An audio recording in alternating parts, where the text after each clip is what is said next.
to the YouTube channel. Tonight, I'm just going to explain what I actually thought about that Packer loss. Uh, I've been a Packer fan my entire life, and my number one rule about watching my favorite team is I cannot get mad at what I expect. I coach football for a living. I'm also a behavioral educational assistant. So, like, literally, picking up on habits and reading things is kind of literally what I have to do all day. So, for Matt LaFleur, I'm on the fence. Do I think he should be fired? Do I think he should stay? I think either way it goes, it doesn't matter about the head coach when it comes to the play on the field. Like, the defense falling apart, that's an effort. That has nothing to do with coaching at the end of the day. It's either you want this team to score or you don't. And at no point in time did I feel like this season Green Bay had it to where the defense could be fully relied on. That's why when Micah Parsons got here, when everybody else hopped on the hype train, I said we still need more help on the back end. And there were blown coverages consistently in those games that we lost this year. There was miscommunication consistently, especially against the Bears. And the Bears deserved to win that game that they did because we didn't deserve to win it. That's just the honest to God truth. Now, Matt LaFleur side of it. Yeah, we can say it's the coach. I said it. Then I sat back and watched it.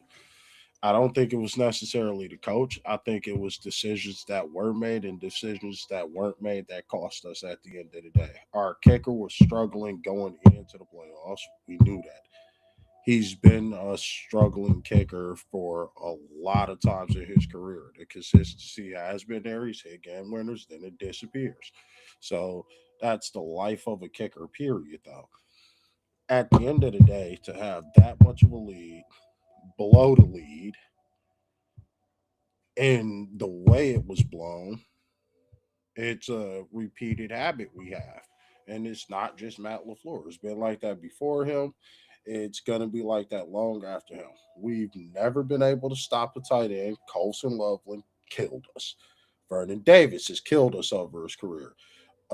You can name a tight end. They've destroyed the Packers. So at some point in time, we got to be able to stop a tight end. Also, another problem is we get too hyped up about individual players when it comes to team sports, and that's stupid. It's a team sport. Miles Garrett could be the most dominant defensive player in the world. It's not going to matter if the rest of the team ain't moving at the same clip. So it's just beyond me that Packer fans actually thought getting Mike Parsons would just seal a championship for us. That's ridiculous. Last time we had a championship, we had a lot of great players in a lot of positions that they were supposed to be in. Charles Woodson, the Nick Collins of the world, the Tramon Williams, Sam Shields. Like, people go off a name too much. Where is the consistency and the continuity? And that's always going to be the thing that ends up winning at the end of the day. Like, take Philly, defended champs. There was no continuity left. It was gone. And it's going to be the same problem for a lot of other teams. Like, when there's a lot of turnover from a lot of different positions, player wise, coaching personnel wise, there's always going to be things that stand in the way of building consistency. The Packers have been a model of consistency, but that's in more ways than just one. The Patriots and the Chiefs, model championship teams. The Packers, model team for consistency of winning and being in contention. We haven't shown that we were a championship level team, and I don't know where everybody keeps getting that thought every year when it comes to the Packers. But at the end of the day, I don't think they need to fire LaFleur. I do think we need to look within and start developing players at a better pace. We need to definitely shore up things in the secondary and please load up on more than one pass rusher.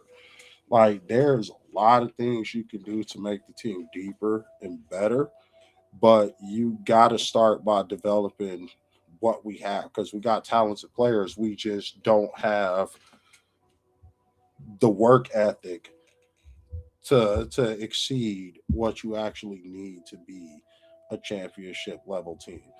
So Packers, I think they honestly should start looking at the vets that they had in the building at a point in time. Bring in Charles Woodson. Just his mindset alone can help the secondary progress and develop at a faster clip. Like I don't know why more teams don't do that. Bring in the Clay Matthews of the world, the Julius Peppers. Like bring in people that can help them accelerate at a faster pace. Like a lot of people want the Patrick Mahomes and the just uber talented players right away. Sometimes people ain't that. Sometimes it develops over time, but you'll never know if you're not putting people around them that have been in that position, that have done these things to help them excel faster. And I don't think you can get a better football mind for that for Charles Woodson to help your secondary that keeps getting like beat towards the end of the year. I'm not saying the secondary is bad. I believe Carrington Valentine got game. I believe Evan Williams got game. Like there's a lot of players in our secondary who got the skill, who got the talent, and who got the equipment to do it. But the mental side of the game is not progressed to where the Packers want it. Let's be honest about it. And to do that, maybe you need to take a different avenue than what you've been trying, because what we've been trying has not worked consistently in the playoffs, gone first round. But as always, I will always cheer for the home team. And I got faith that we'll get it right eventually.